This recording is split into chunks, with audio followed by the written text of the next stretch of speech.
after which there will be a question and answer session post the conclusive remarks to be given by the session chair, to be ended by the distribution of mementos.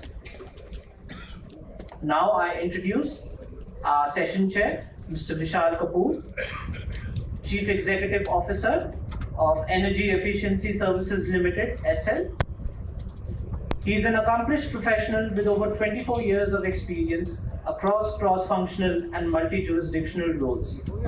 He has a proven track record of managing large and diverse teams, developing and implementing strategy innovations, and formulating high-impact policy frameworks. Joint Secretary at the Ministry of Power for Power Distribution and Reforms, IT and Cybersecurity, OL and Social Media. He led the formulation and implementation of a myriad of schemes, private participation and PPP initiatives, ease of doing business reforms, utility reforms, and special interventions, as well as several other projects pertaining to electricity distribution sector. Over to you. Good afternoon, ladies and gentlemen. It's a pleasure to share a stage with such eminent dignitaries, and I would like to thank the Institute of Urban Transport India, NDC Transport Initiative for Asia, and WRI for inviting me here to discuss these important initiatives of promulgation of electric buses across the Indian domain. We all know that transition to electric vehicles is an imperative need of the hour. Reduces congestion, lowers greenhouse emissions, and enhances the urban living. They are almost on a broad scale basis around 30-35% lesser polluting than their diesel counterparts. India has almost around 1.8 million electric buses, not electric buses, overall buses, with only about 8% being operated by state transport undertakings, while majority are privately owned. Private sector public transportation is dominated by intercity buses, including private stage carriage, which is around 17%, and contract carriage, which is around 12%. So ESL as a company, and thereafter CSL, have been operating the demand aggregation model for a considerable period of time across several domains. Be it the Ujala story of LED lamps, street lights, smart meters, distributed renewables, electric cars, and now electric buses. At the same time, the gross cost contracting model has also been in operation since the year 2010 across various utilities in a fragmented manner. However, CSL ensured that there is an arranged marriage between the GCC model and the demand aggregation model of the holding company, and created an exponential and exceptional value in the field of electric buses. I mean, the value to the manufacturers by providing a clear line of sight of aggregated demand, while standardizing the products, enabling them to achieve the economies of scale, and also to the off-takers, that is the ULBs or the state transport undertakings, by providing a standardized, homologated product at lower costs without the need for an upfront investment. So far, 12,000 buses have been bid out, and bids been settled for most of them, and almost 500 buses are already on the streets. For the next 2-3 months, we will see another 1,000 hitting the Indian streets. We talked about the kind of an arranged marriage between the GCC model and the demand aggregation model of CSL and ESL. The marriage has been successful so far, especially in terms of settling of bids and the rollout of buses. But is this the only marriage that is happening in the whole scheme of things? Obviously not. There is another big marriage that is to start in a big way, and that is between the off-takers, that is the ULBs and state transport undertakings on one side, and the bus operators on the other side. Not all marriages are perfect, we all know. But we all, when we start, we try with our best efforts, and that the same works. And like any marriage, this particular marriage that is going to happen for at least 12 years, the timeline is 12 years. A similar kind of a cautious, optimistic, collaborative, partnership-based approach has to happen so that it not only continues easily but also flourishes. So when one meets a partner for the first time, all one can get is a gut feeling or a broad-based understanding as to how that partner is, and a lot of it is cemented by Maulvis or by pundits when the rules of the game are set at that point of time during the marriage ceremony. The same is basically done by the agreements and the concession agreements. But then, as in reality, these kind of marriage vows or agreements cannot spell everything at the same time, and we have to understand that you cannot write everything in a concession agreement which is going to operate for the next 12 years. So basically, because of this, in real life we see that even when we exchange vows, sometimes things don't work.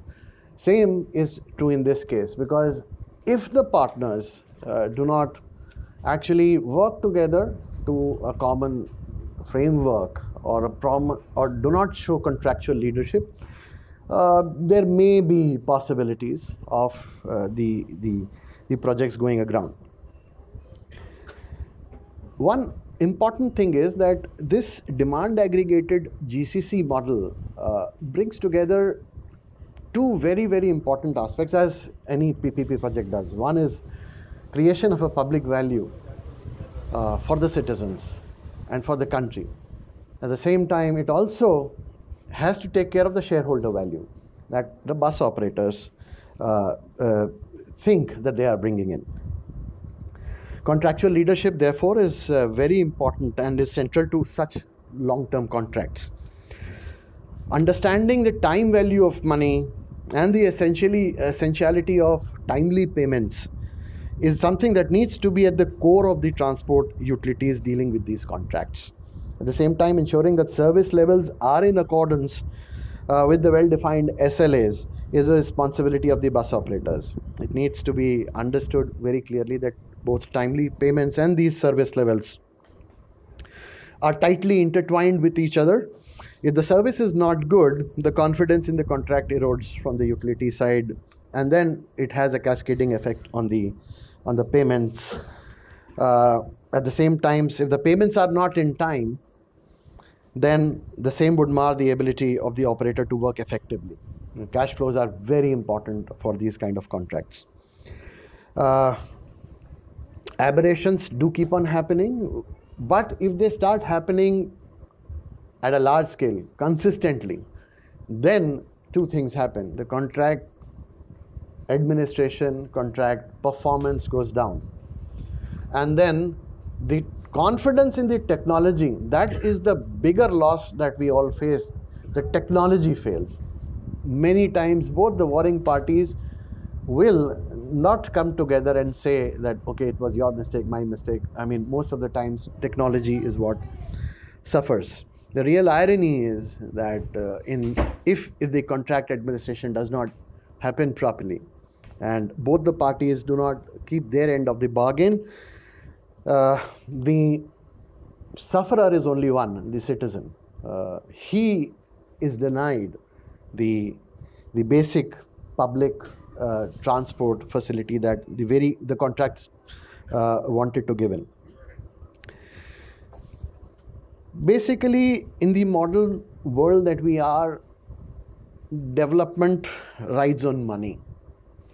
And access to cheap finance is therefore an important pillar on which all these long-term contracts rely on. Security of payments, not only from the borrower, but across the value chain is therefore important. These risks are recognized very well, and therefore we are seeing the culmination of foresightedness of the government, wherein MHI is working intensely right now on a payment security mechanism to guarantee counterparty cost recovery risks.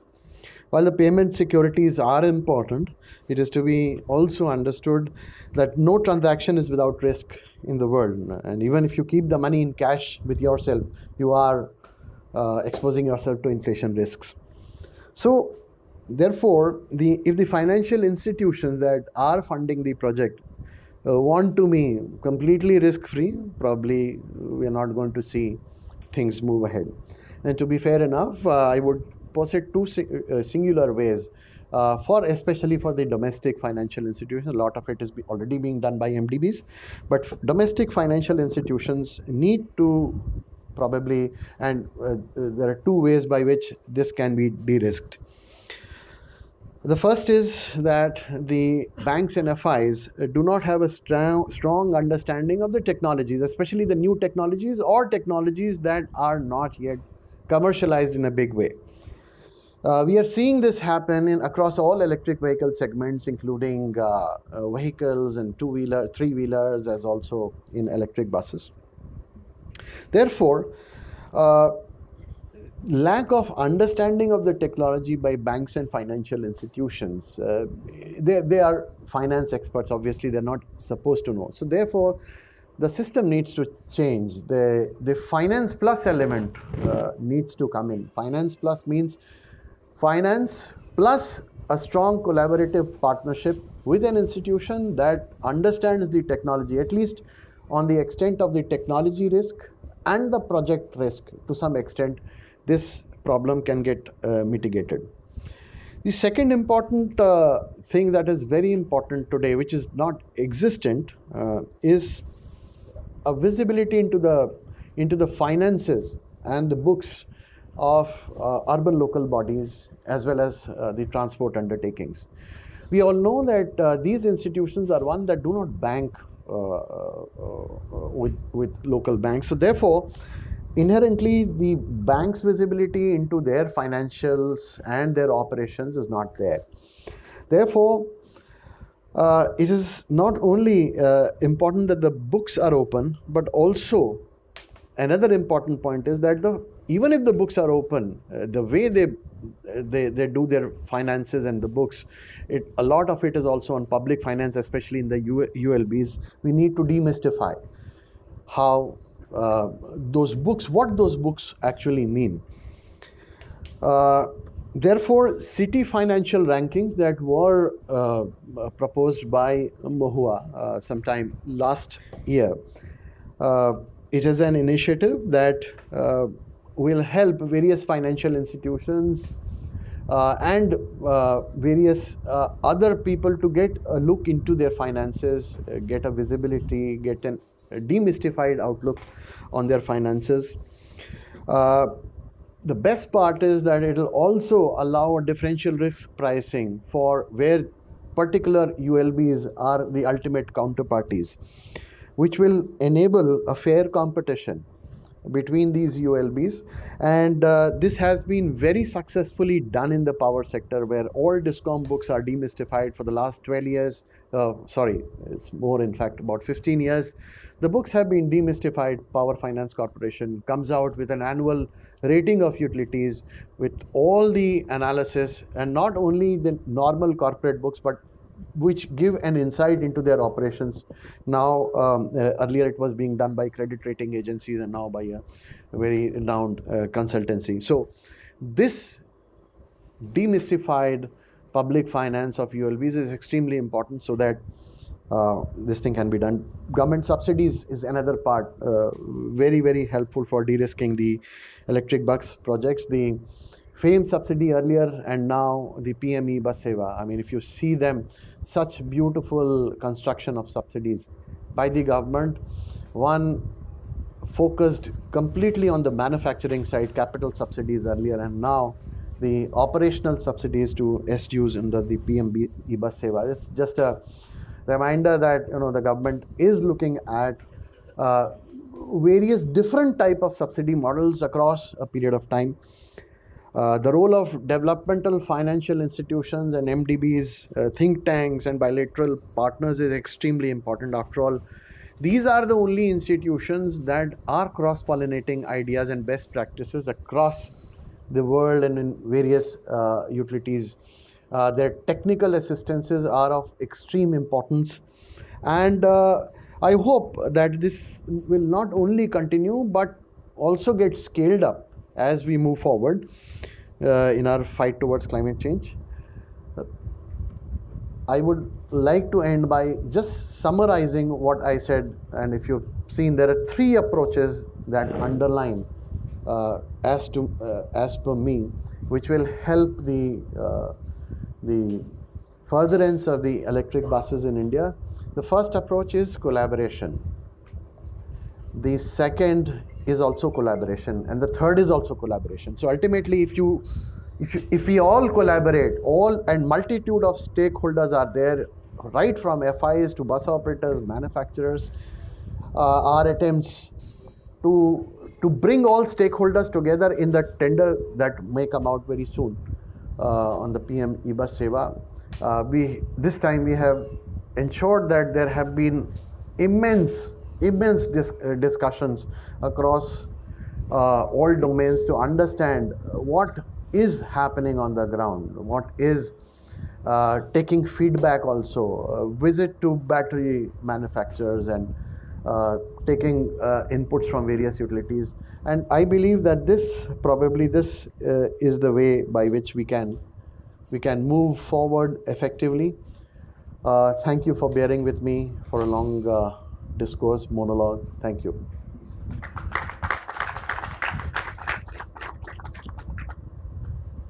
Thank you so much, sir. I would now introduce Mr. Gerard Olivier, our session moderator.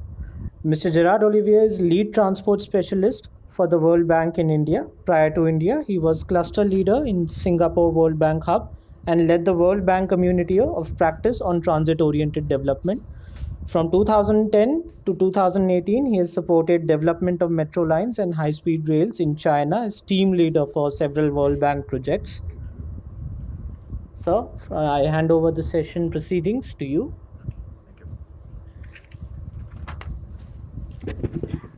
Thank you. Good afternoon. First, real privilege to be with all of you today. Thank you, Mr. Kapoor, for the opening remark. And I think we all got the key word, collaboration cubed. So collaboration is going to be quite critical as we move forward. And frankly, I would like to start by asking a question, because it's post-lunch and some people may feel sleepy a little bit. How many of you were at UMI in 2019? Could you raise your hand? Okay, not too many people, which means that there is some transformation. If you compare the conversation on urban mobility in 2019, in particular the conversation on e-buses, with what's happening today, you could be in a totally different world, right? In 2019, people were aspirationally talking about that concept. Oh yeah, it could be nice too, right? And but nobody quite believed in it. The economics were not right. It didn't quite provide a compelling case for the transition. But if we look at what has happened, in the past 2 years, let me see if I can move that forward. What has really happened is a series of breakthrough. And the breakthrough, really start from this renewed focus on thinking about better ways of contracting. And it may seem like, a technicality, but it's not, because from being not, competitive, not attractive from an economic point of view, the kind of work that has been led by CSL has become something that is not only feasible, but is also able to reach some lower costs of delivering of services than what was available before by 20+%.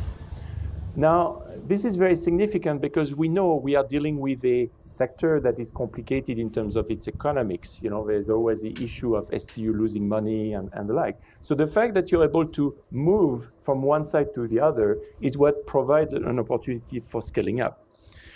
The standardization of contract, the consultation with market, the aggregation economies that were brought by the Grand Challenge in particular were really instrumental in that and in propelling the second part of a transformation, which is the government embracing it for a much larger program of 50,000 buses, among which we will have the privilege to hear about the progress being done under the PM eBus CWAB with MOWA for 10,000 buses.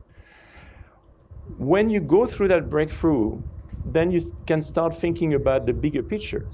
Ultimately, why limit yourself at 50,000 buses by 2027 when actually the opportunity for the transition from an economic point of view, social point of view, environmental point of view is much larger? And the kind of work that MHI has been leading in terms of creating a payment security mechanism to back the type of contract that Mr. Kapoor were mentioning are going to be instrumental in that. So let's pose it, and that's really where we will need all your energies in the questions and answer. What would it take to get India to 300,000 e-buses by 2030? If you think the number is too big, it's a big number, but bear in mind, China had 200,000 e-buses last year, so it's doable for a country of this size. Ultimately, what it takes is to mobilize a very large amount of financing, right? Because the investment would be, if you have three lakh buses at 1.5 crore per bus, you have 4.5 lakh crore to be invested, and about 80% of it will be from finance. The positive impacts are quite significant. We are seeing cities like Mumbai that are looking at long-term power purchase agreement for green, charging of those buses, and that can lead to, up to 180 to 300 million tons of CO2 savings over the life cycle of those vehicles. Now, to really start thinking about the 300,000 question, one needs to go away from just the STU. In a way, the market, and that was mentioned by Mr. Kapoor, is made of two sub-markets. One is the STUs that are very much driven by policy, priorities. They have an urban part, and we'll hear about the support from MOWA in that respect with 35,000 buses. They have rural and intercity service, which really cater a very large part of the population, about 110,000 buses. Their focus is really fleet renewal, and also, as we heard from the minister in the first day, the fact that there is a gap in terms of supply today of about 120,000 mean that there are opportunities to scale up those. It's driven by policy primarily, as well as viability. Policy in the sense that the government wants more public transport, viability in the sense that the STUs are limited as to what they can offer because they are not breaking even in many cases. Usually, infrastructure is available in the form of depot, even though it often needs upgrading. And those are concentrated buyers. Each of a buyer, if you think about the MTC or BST, you end up having thousands of buses in one entity, which facilitates large-scale purchase. And the government support, even though it's not always very formalized, does exist, right? Those are important priorities, so they do survive. On the other side, you have the very different private sector bus market, 92% of a share. I mean, I put 2.15 million, I say between 1.8 and 2.15 million buses, depending on which database you're looking at. A lot of it is intercity. So there, the cost of fuel really matters much more than in cities. It's often 50% of the total cost. So reducing the cost by transitioning to e-buses really, really matters. A lot of school bus as well, and employee transportation that will not travel that many kilometers per day, but may require smaller batteries, may be able to leverage on the schoolyards to charge the buses during the day, could create some synergies between. Very strong focus on two things, profitability and competitiveness. Those segments are purely, can I make money, number one? And will I be undercut in 2 years by my competitor who buys a bus who can run twice more kilometers, etc. They typically have very limited infrastructure because they are small, fragmented. Only 13% of operators have more than 50 buses, right? So it's a very different market segment, but it's a very bulky market segment when you think about the big transition, and they don't really have much direct government support.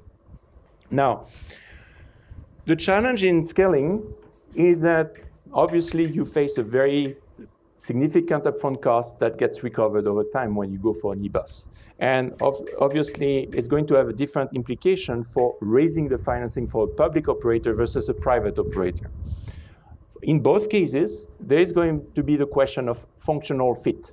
You know, is the bus going to deliver me the type of range, performance, reliability that I need to serve my customer? That's true for both public and private. Will I have spare in 4 years if there is change in the market for the bus I purchase? These are some elements that are important. But also, in particular, if you're in the private sector side, where do I charge my bus? You know, it's very different to go to a pump station to refuel your bus from having charging infrastructure. And that is impacting, in particular, the fragmented private sector market. The other element is, well, actually, where are the people who know how to maintain my buses, who know how to plan those new type of services effectively so that they can deliver either on the viability or the profitability, who can manage the risk that are very new as you go forward. And that unknown in the life cycle management of the bus become quite important. Now, financing is quite different between those two parties. When you look at the STUs, yes, we have heard they are not always very strong financially, so they may need some support of different kind.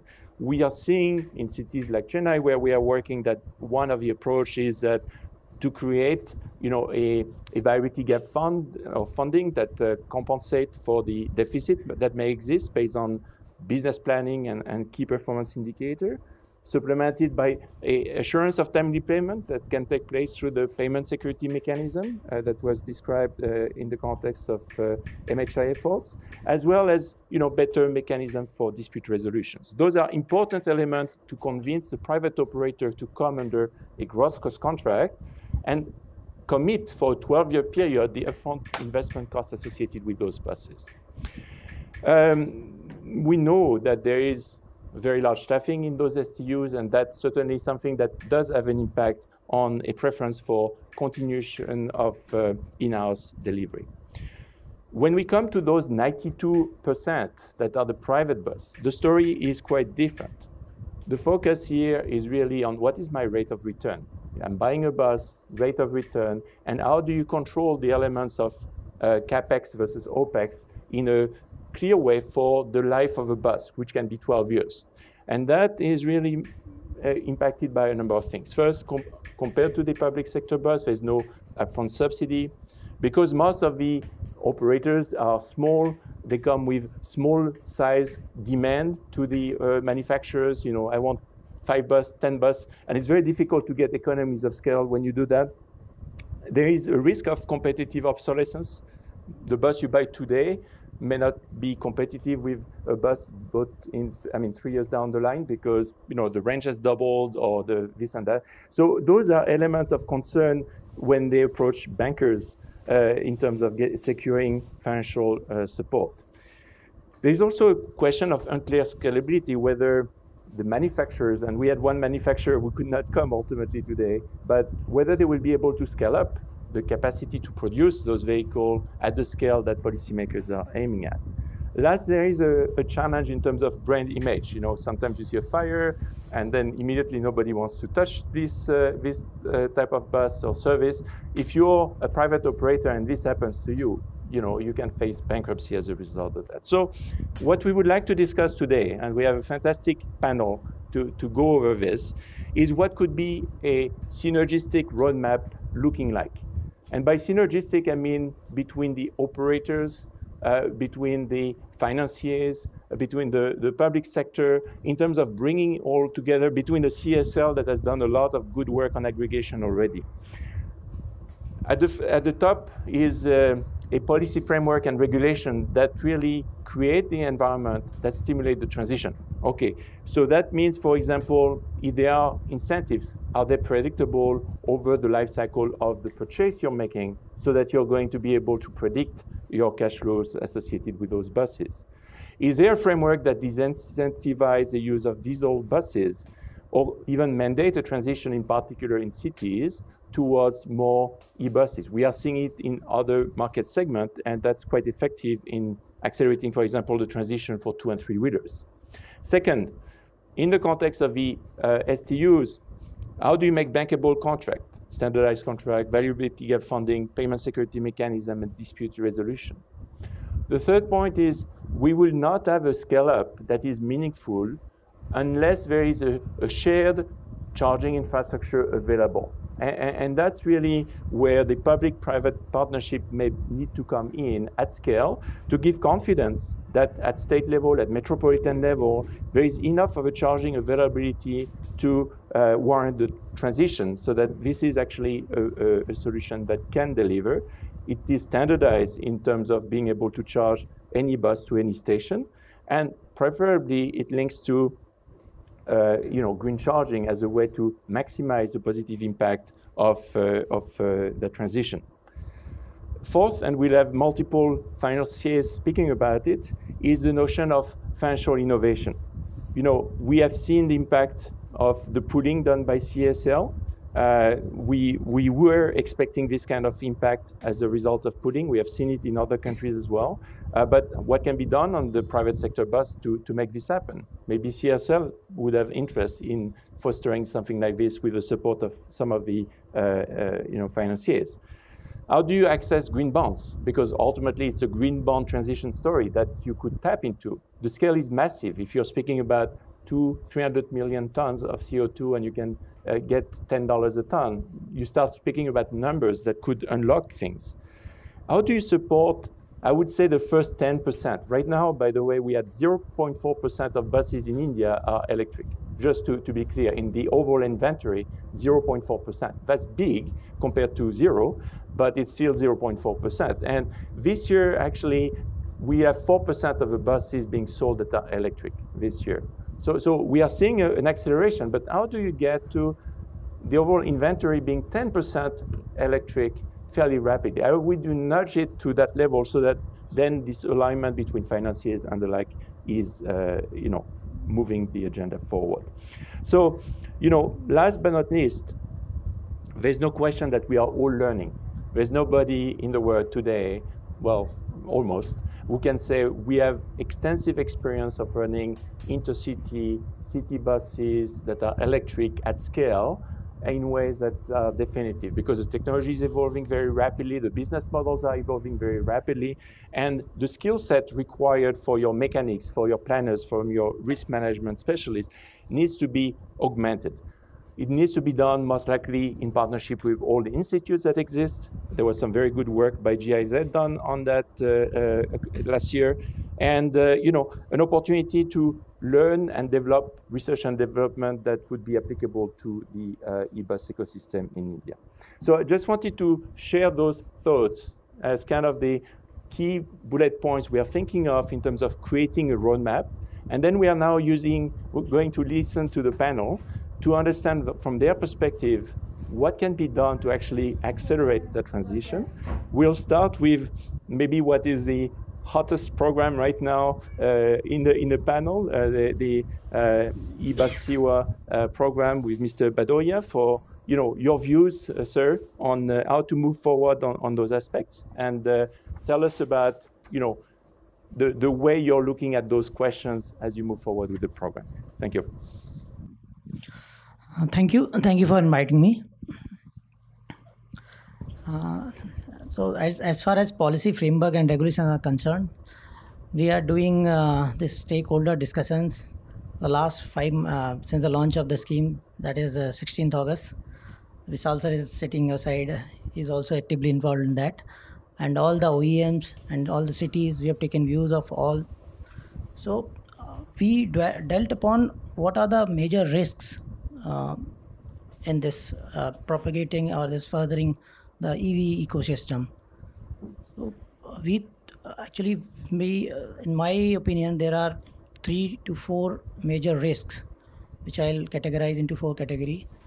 Like, first is the financial risk, and the second is the technological risk, and third is the supply chain risk, and fourth is the capacity building. So in financial risk also, I will split into 2. That is availability versus viability. See, availability in terms of, like, in highway sector, you have hybrid annuity model.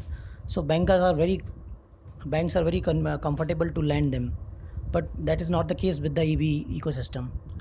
So, and keeping that thing in mind, we are encouraging alternate investment finance also.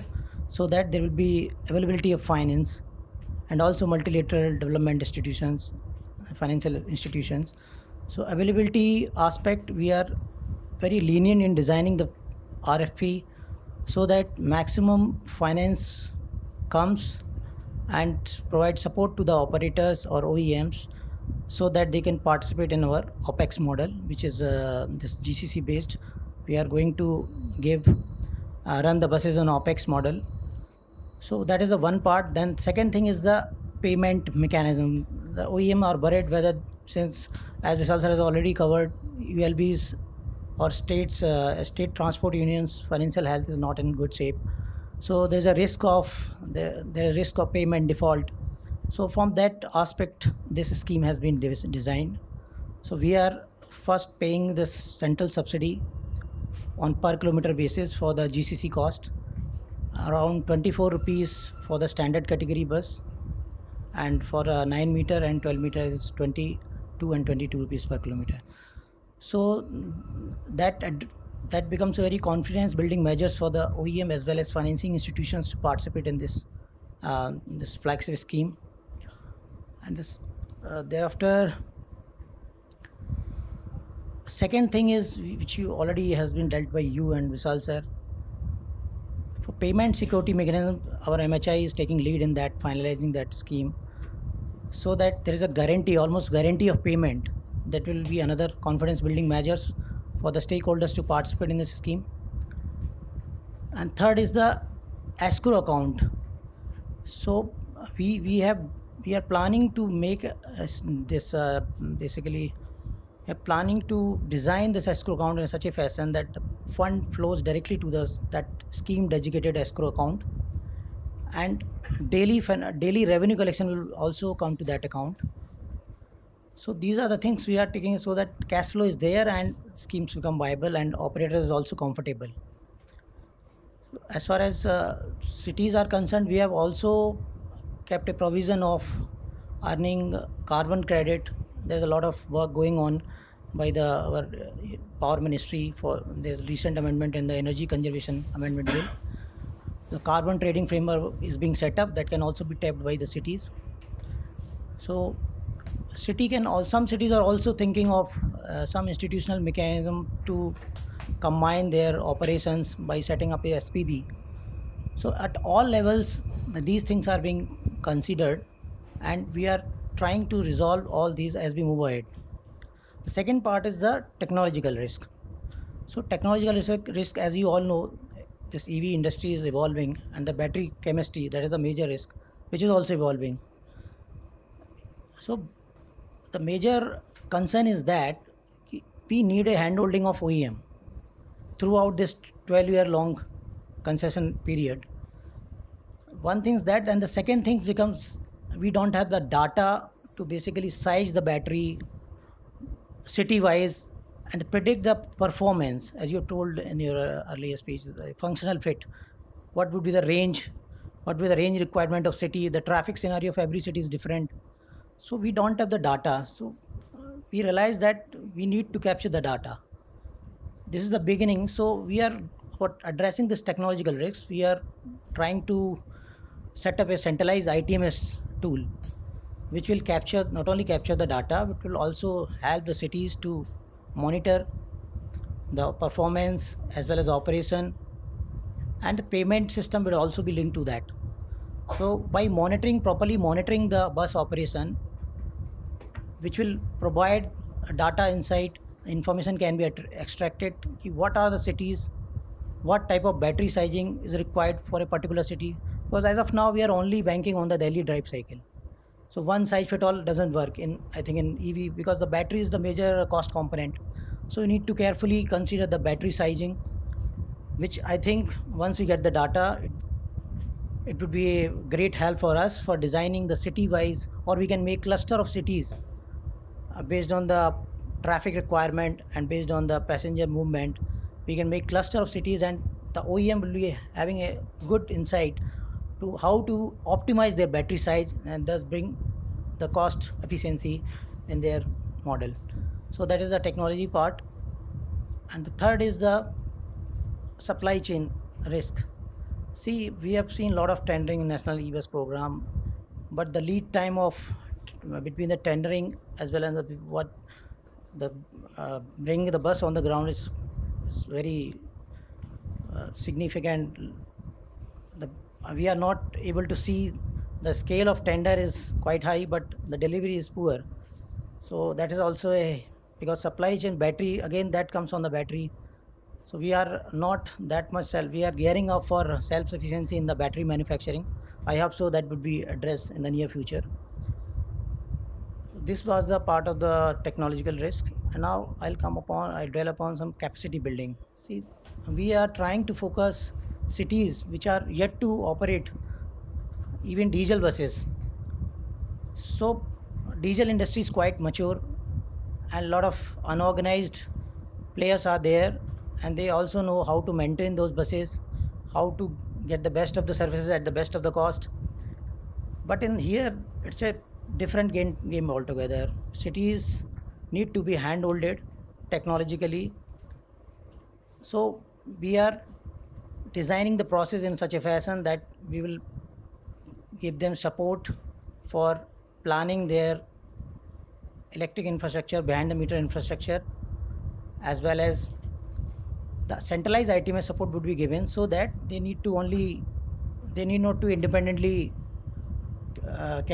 tender their ITMS tender, so that we would provide them all the support.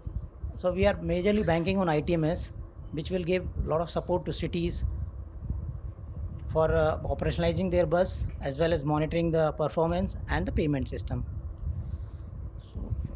So these are the major pillars which we have worked upon, and I hope in the future also, with the continuous engagement of all the stakeholders, we will be able to scale up. These are my comments. Thank you. Thank you, Mr. Bhadoria. Very, very useful framing, and certainly the role of data in particular is going to be critical in de-risking the segment for the banking sector. I think there is a lot of apprehension that comes from not knowing simply. And not knowing means that you attribute a risk level that is much higher than it actually is. And as a result, the pricing becomes dissuasive.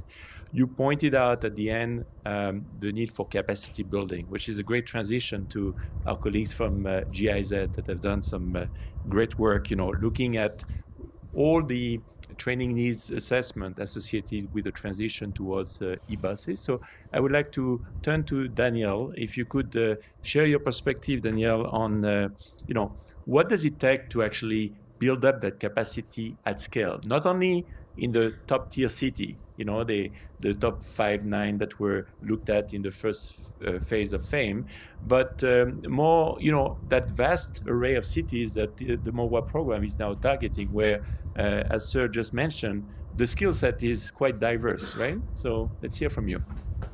Yes, thank you, Gerard. And I think many of the very important points were already touched upon in the previous interventions. Now at GIZ, we have been working for quite some time on the elements of what is needed in order to bring the electric bus transformation to scale.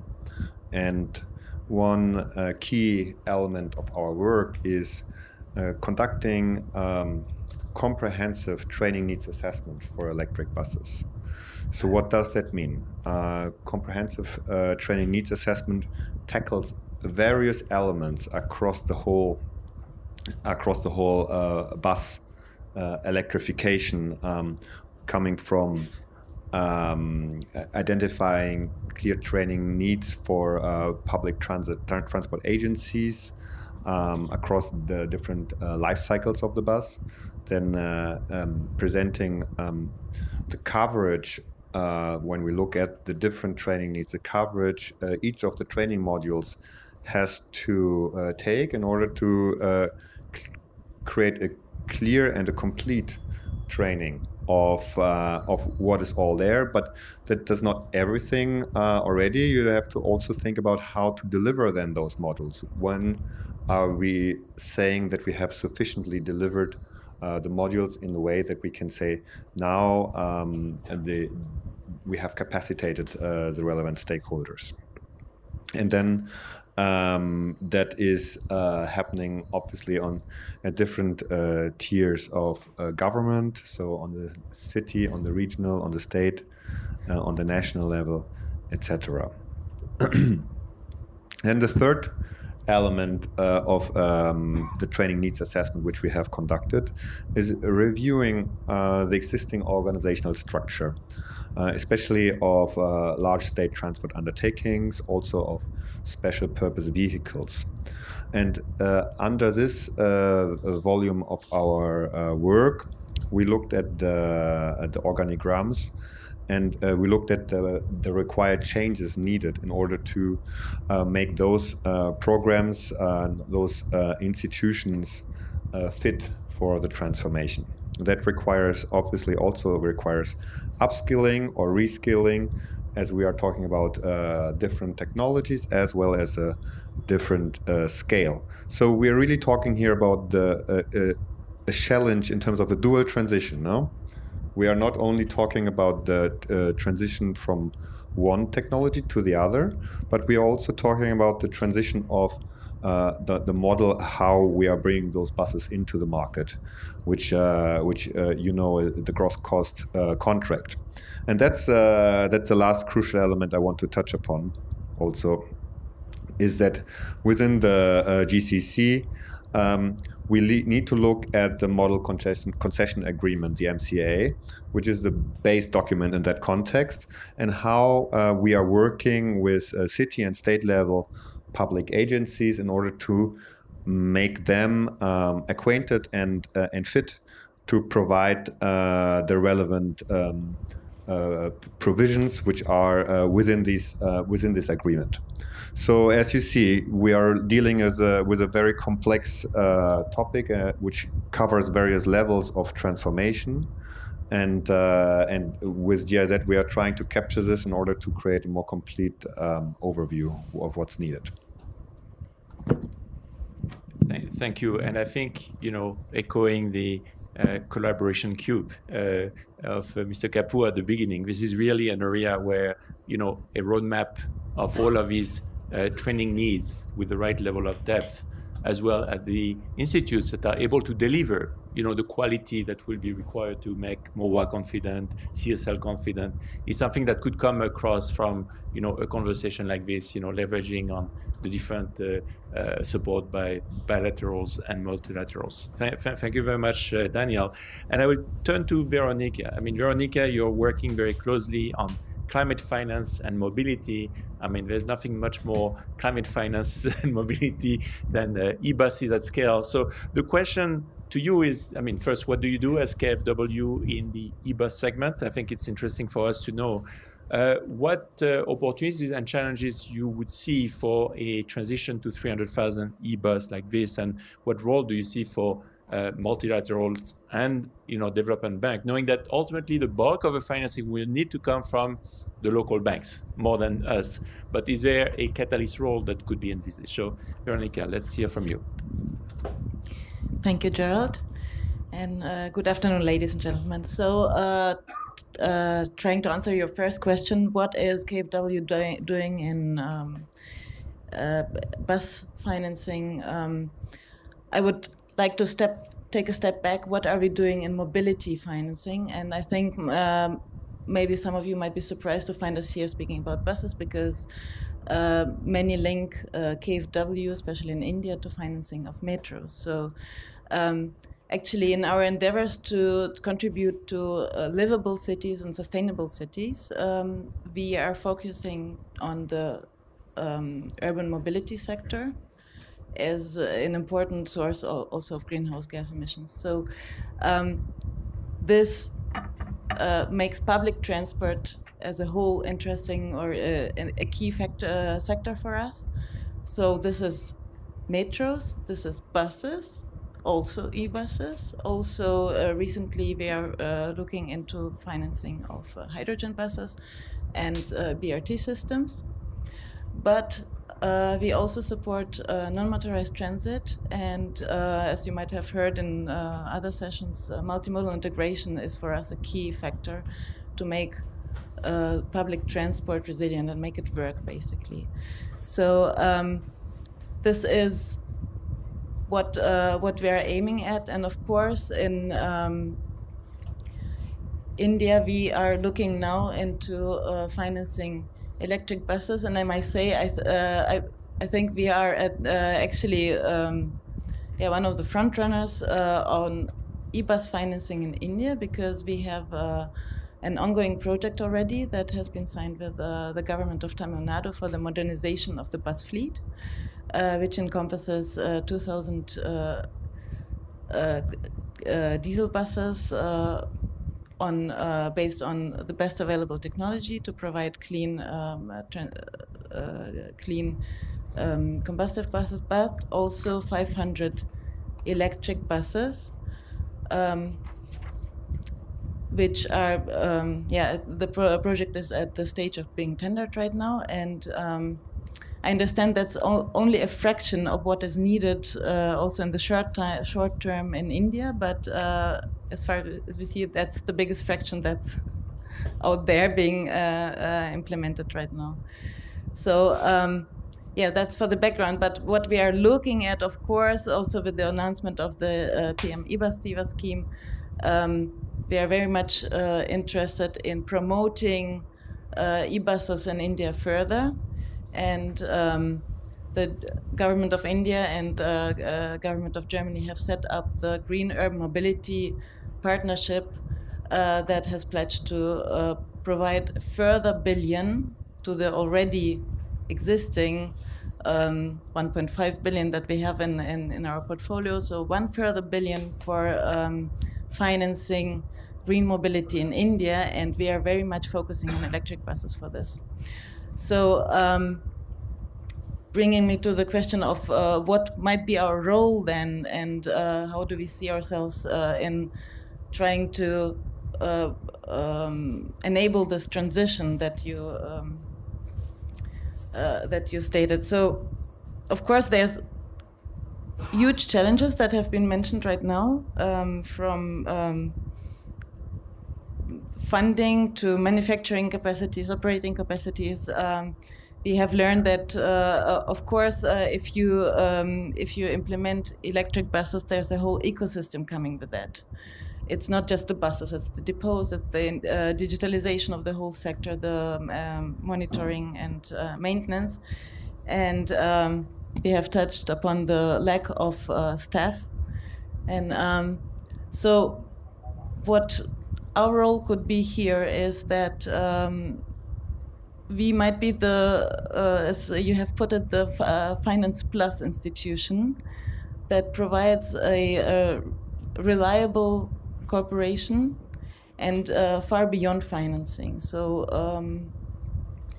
there is, of course, concessionary finance. I think that's the basic of our role. So it's long-term financing that reduces the burden on the government, on the STUs for the loans to take up to provide the implementation of the buses. But they also provide technical assistance, and this often comes in form of grants to actually help set up the right conditions institutionally on government level, and also on operational level to help enable this transition that we have been talking about. It's a very complex field, and it's a very new field for everyone to enter. So we are helping with that as well. And considering the new scheme, it's a bit of an innovative approach for us to try and finance or reach not only the classical way of financing, which is like, for example, for infrastructure, or in Tamil Nadu we are financing the acquisition of buses. So that's the classical role we have been taking so far, but we are now looking into providing funds that are related to the results of the implementation, that will be channeled through the government, through the STUs to the private operators.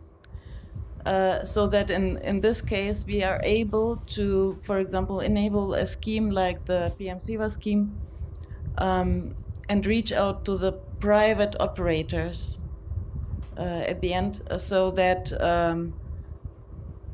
they have a reliability of the funds coming in.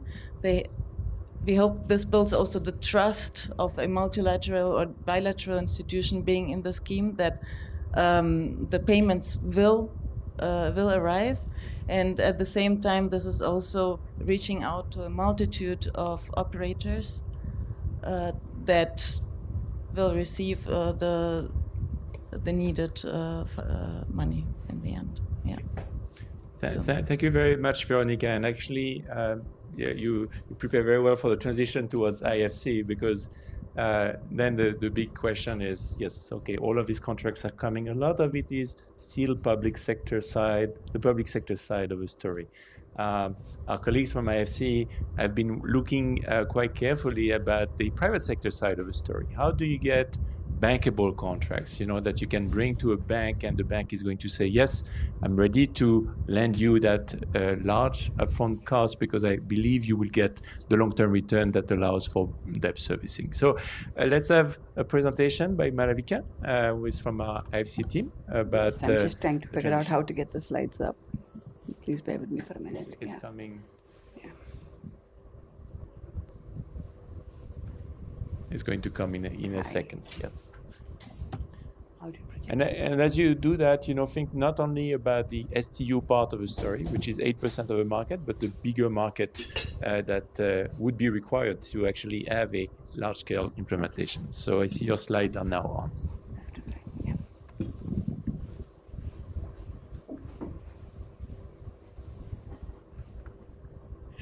Yes. Hi, yes. Good afternoon, everybody, and thank you for bearing with me. I'm sure everybody's wondering why we have slides at the end of the session, but I thought it was useful to just organize our thoughts. So I represent IFC, which is the private sector arm of the World Bank Group. We finance private sector projects and public-private partnerships where we take full commercial risk. So it's not concessional financing, and we don't take sovereign guarantees, but we take full commercial risk. So if an operator, for instance, does not get their payments from the STU on time, that directly hits us in the pocket, because that means we don't get our loan serviced on time. As such, we have a huge interest in the bankability of contracts, because we can't rely on any other protections for us. The contract doesn't perform, we suffer like everybody else. Now, you know, talking about the e-vehicle ecosystem and electric buses in particular, I think it's very unusual to have a sector that ticks so many boxes for a development financial institution. You have the clean, you know, the clean air and the climate angle, you have a manufacturing angle, and particularly for India, you have an employment generation and a Make in India angle. You know, we've seen the whole renewable power boom in India. Unfortunately, that didn't really translate into a manufacturing sector boom, because most of the equipment was being imported. I think the government is now doing a lot to try and capitalize on the manufacturing opportunity, but it didn't really translate into jobs for India. I think we've learned a lot from those lessons, and the government really has its head in the right place. We're trying to make sure that we capitalize across all parts of the value chain. So coming back to IFC, for us, we really see this as, you know, the next growth sector. It could be even bigger than the green power and renewable energy sector, precisely because we can capture all parts of the value chain.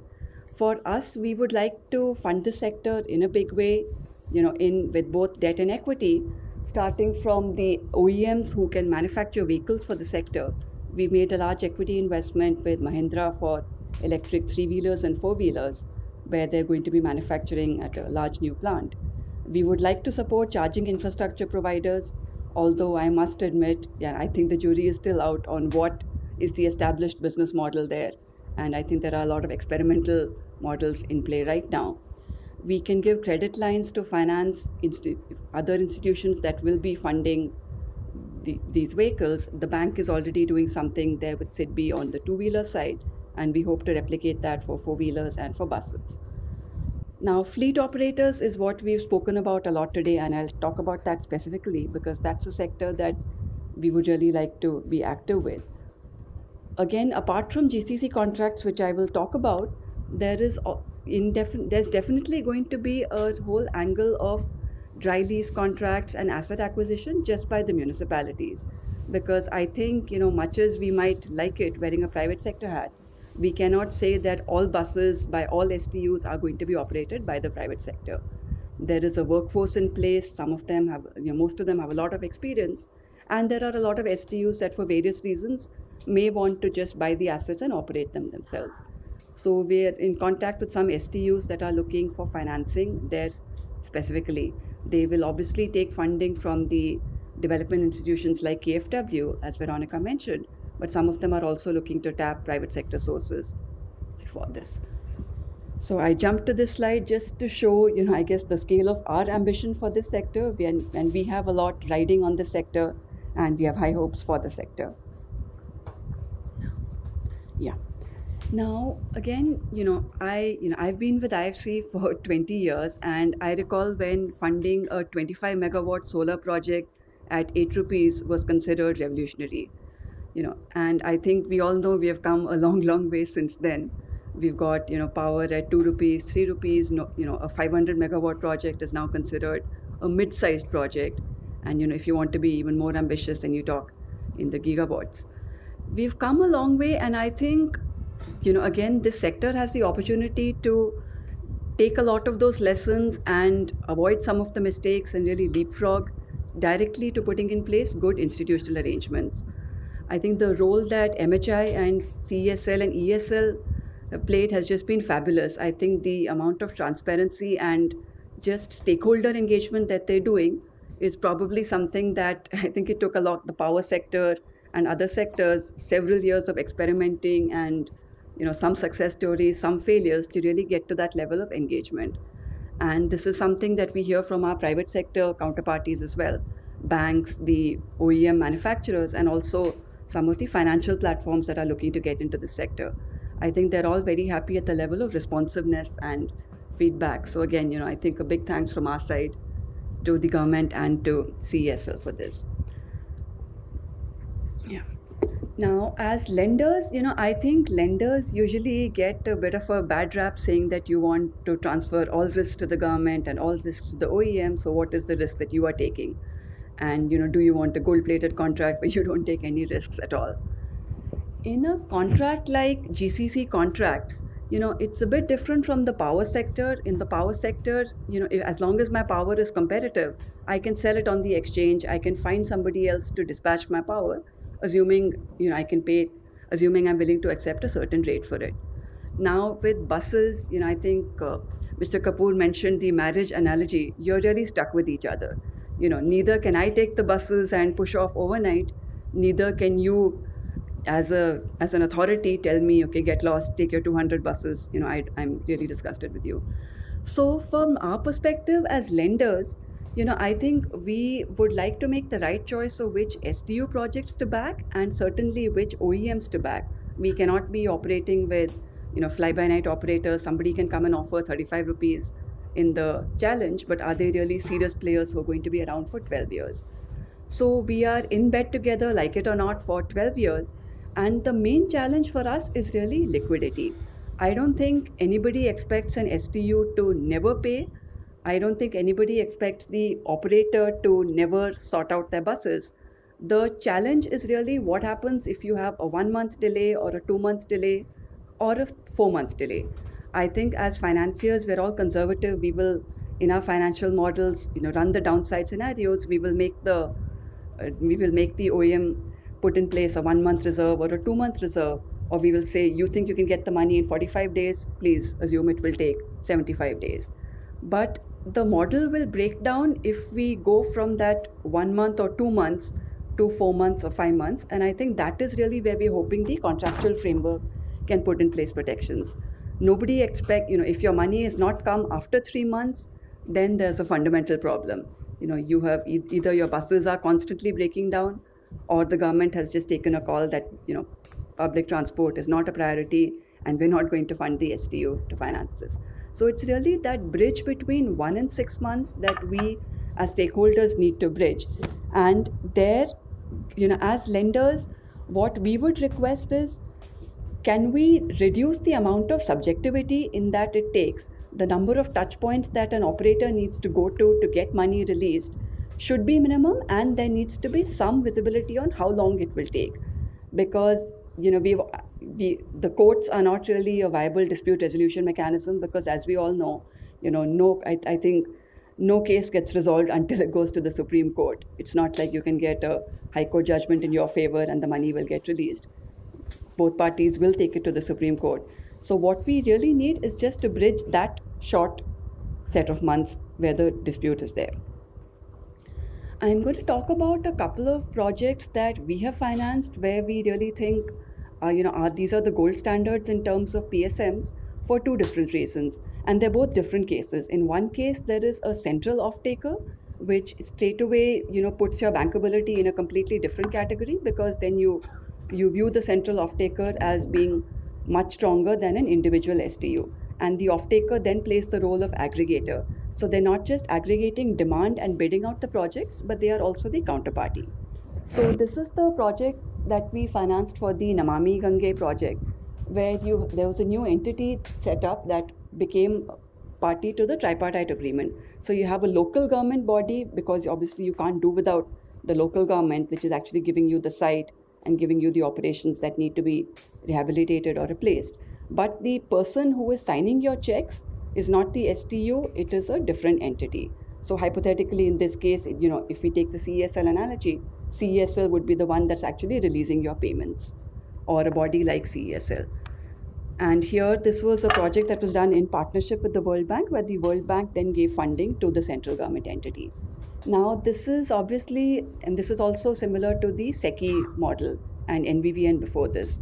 This obviously instantly puts your projects in a different league as far as bankability is concerned, because your off-taker risk then is considered very low. This is one model. The other model that we funded is at a state model, because we recognize that every state may not be willing to sign up to a central government entity, or you may not feel the need. If you have creditworthy states, and if you have a state that's willing to give certain commitments, then you don't need to set up a new body. So this is an example for solar projects that have been bid out in the state of Madhya Pradesh, where they, in addition to SECI projects, they wanted to establish the state's credibility as an off-taker, so that every project doesn't have to get routed through SECI. Now, the interesting thing here, and I guess what we like as lenders here, is that you have multiple layers of redundancy. So your first level is level 0, where your developer is directly invoicing the person who's purchasing the power, and you trust that they will pay you in 30 days or 45 days.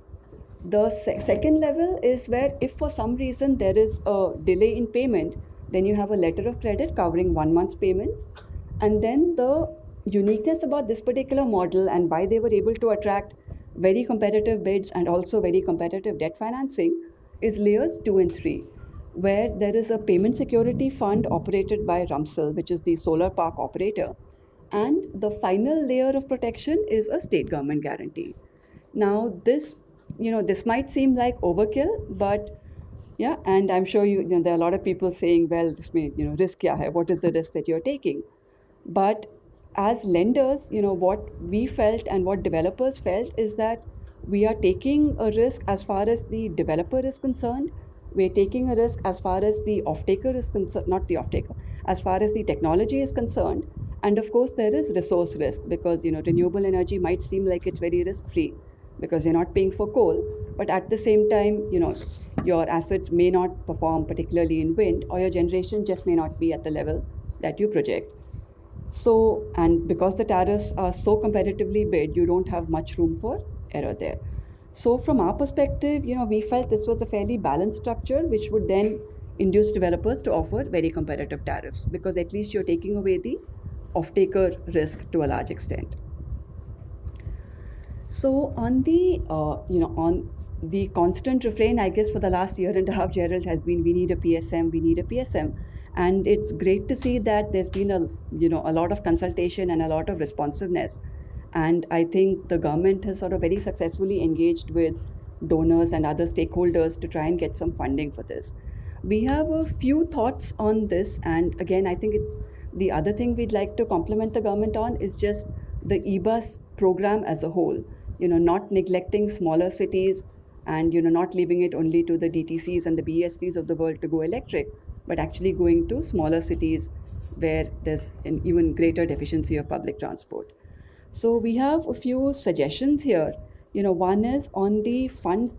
We felt looking at the draft that there's a little bit of, maybe confusion is the wrong word, but a little bit of the escrow account being expected to serve multiple purposes. As lenders, we are very risk averse. We would like to see that, okay, here is one pot of funds. It's got 1 month's revenues or 2 months' revenues, whatever it is, that is pledged to lenders, and nobody touches that. We get a little bit uncomfortable when we see all funds getting pooled in one account with multiple transactions in and out, because that just increases the burden of monitoring for all parties concerned. There was some discussion about the use of data to track payments as well as technology. I think that would be enormously helpful for us, and we feel CESL could play a huge role there in actually tracking the performance, not just of the bus operators, but also of the STUs. So if you've given 100 buses to, let's say, Chandigarh municipality under the Grand Challenge 1, what is actually happening in practice on that contract? And, are payments getting released on the 30th day, on the 60th day, on the 75th day? And if so, what is happening? Quite often we've seen in the power sector that it's just administrative friction that causes payment delays, because 4 people need to sign off on the payment, and nobody is disputing the payment, but just the administrative delays play a role. On the escrows and the letters of credit, again, a sincere request. I think, it's not that the current agreements don't provide for escrows and letters of credit. It's just that in practice, the feedback we've gotten is that they rarely get set up, because the STU might say that, well, my account is with a public sector bank. I'm not going to set up an escrow account in the private bank that has funded you, or vice versa. And, these things then sort of fall by the wayside, and everybody says, okay, fine, as long as my payments are coming, it doesn't matter. But the problem is, as lenders, that makes us uncomfortable. I think we would rather have been in a situation where it was not promised and then not delivered upon. But for us to go back and, report to our internal committees and our internal auditors that we were promised this, but it never got operationalized, then reduces the credibility a little bit. So, yeah, so I think, I will stop here. On the direct debit, I think that's a pretty powerful tool that we have and which is being discussed for the e-bus Seva. Our only request would be, again, if there can be greater clarity on who will be the decision makers for implementing the direct debit, and if there can be clear timelines. Because sometimes, you have death by committee where the payment security mechanism gets drawn on the first time, but then it never gets replenished because it's gone into a loop of discussion. And there, if you're the first person who's benefited from it, well and good. But then for everybody who's come after you, that protection may or may not be there. So I'll stop now. Thank you. And we hope to be funding some projects in the next year. Thank you so much, Malavika. And we have about 9 minutes left. And what I would like to do is first hear from, we have actually an audience full of real experts on the topic. Let's take a couple of comments focused on what does it take to get to 300,000 by 2030 from your perspective, and what kind of alignment or coalition would be required from that perspective. So I will take a couple of, yes, Mr. Sinha? Do you have a mic, please? Yes.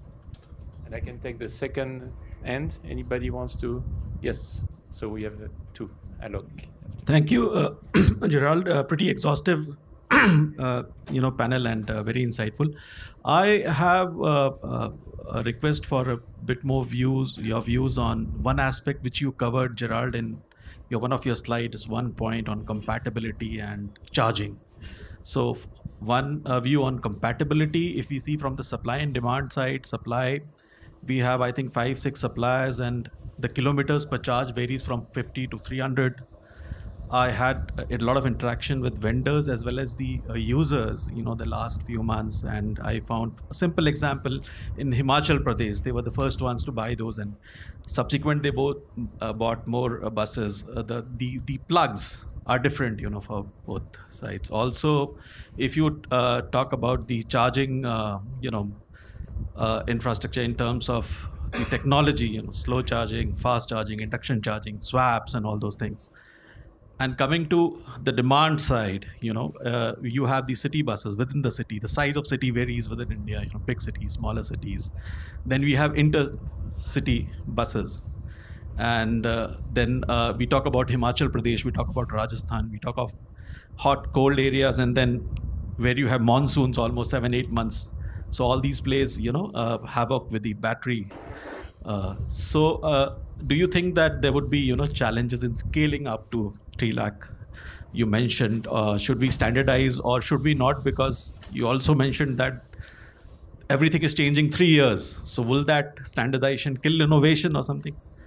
First view on that. Second is, there was a news which I read 2 years back that in California that there was advice to citizens not to plug in their EVs on weekends because of on high rush weekends. So whether this charging the demand on the grid would actually muffle the growth. So these are just 2 points which I wanted your views. Maybe Vishal or Mr. Bhadoria, or maybe you can give. Thank you. Thank you, Mr. Sinha. And let's take. I think Alok was looking for comment, and then we'll turn to the panel.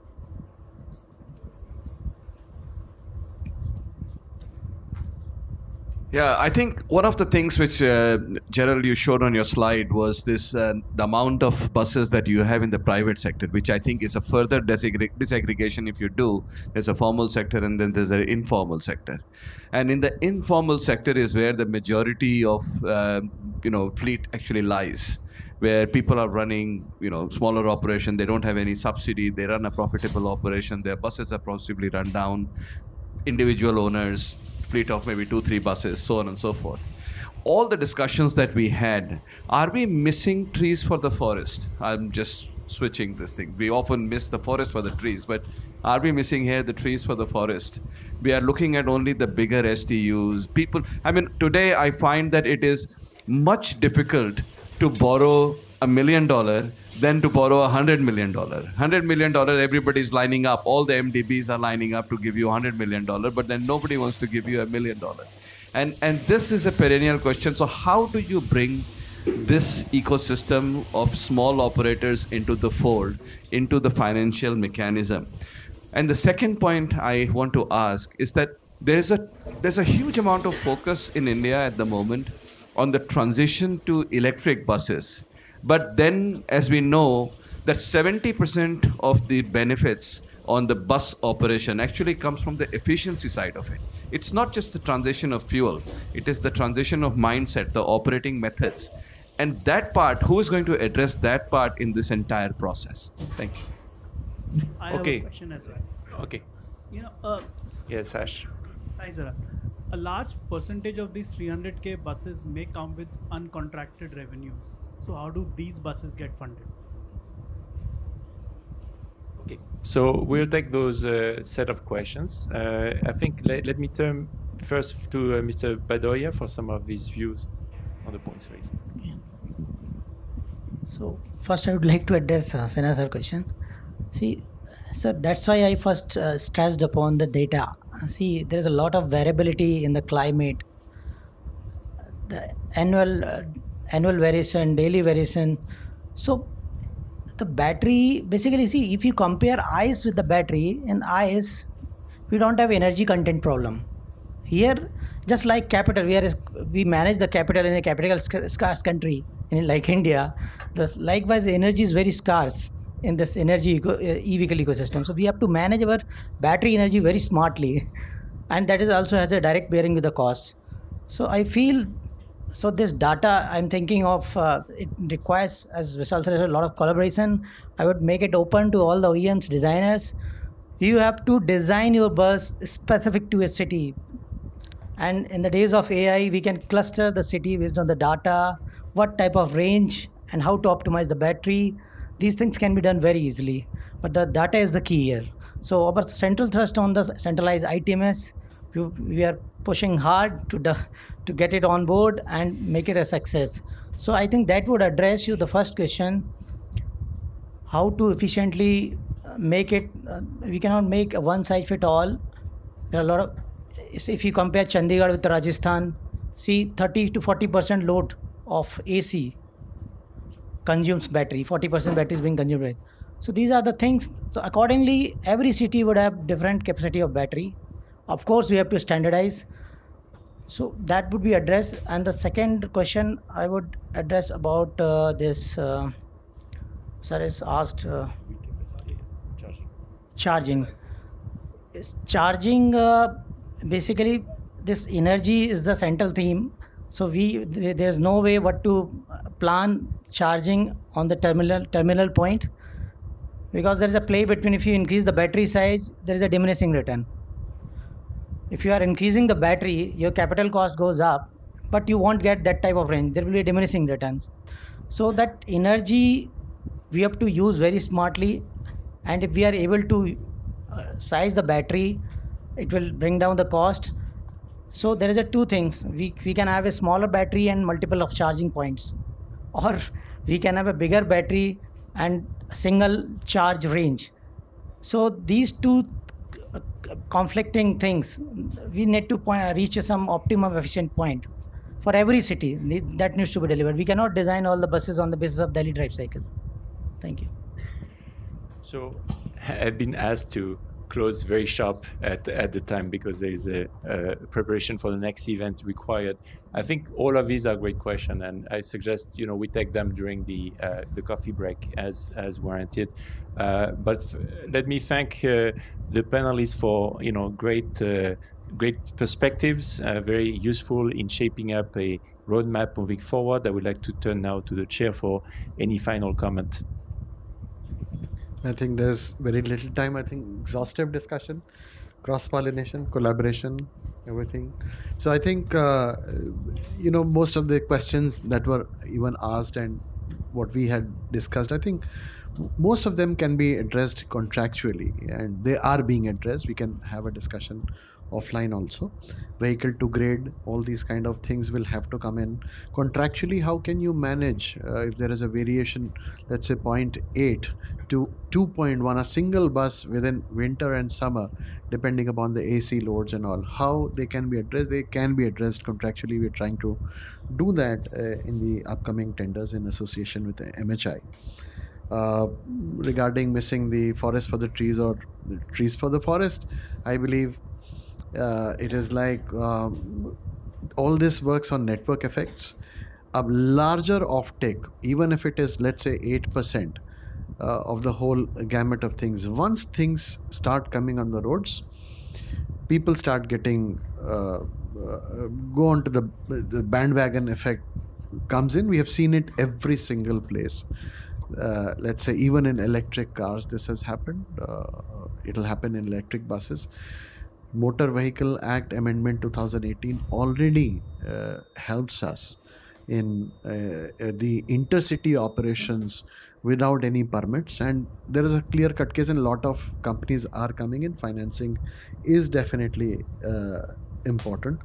And charging, again, a lot of things can be dealt with contractually, and the questions that were raised about charger interoperability and all, once we go ahead, we will see that these things to some extent are getting addressed. So that's about from my side. Thank you. Thank you very much. So let me pass it back to you. Thank you. This concludes our presentation and our deliberations. Towards the end, I would now request Session Chair, Mr. Vishal Kapoor, to commence the distribution of mementos. Firstly, to our session moderator, Mr. Gerard Olivier.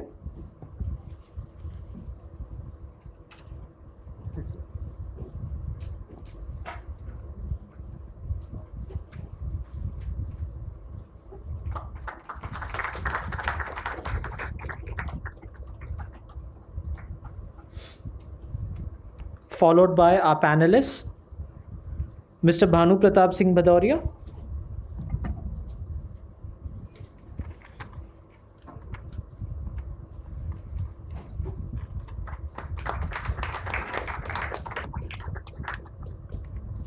Mr. Daniel E. Moser.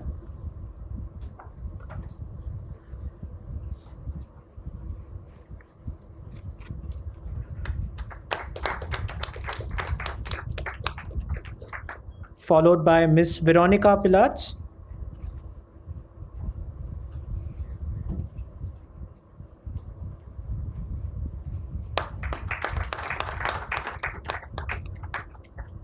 Then to Mr. Nishant Arya. I believe he's left. And lastly to Ms. Malvika Pillai.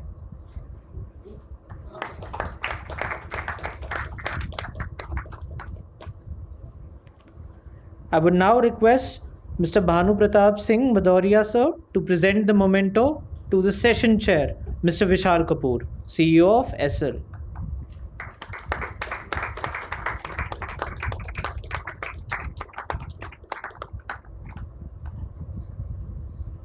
We thank all our panelists for their active engagement and for their participation, and we equally thank our audience for their patient hearing. This concludes our technical session for now.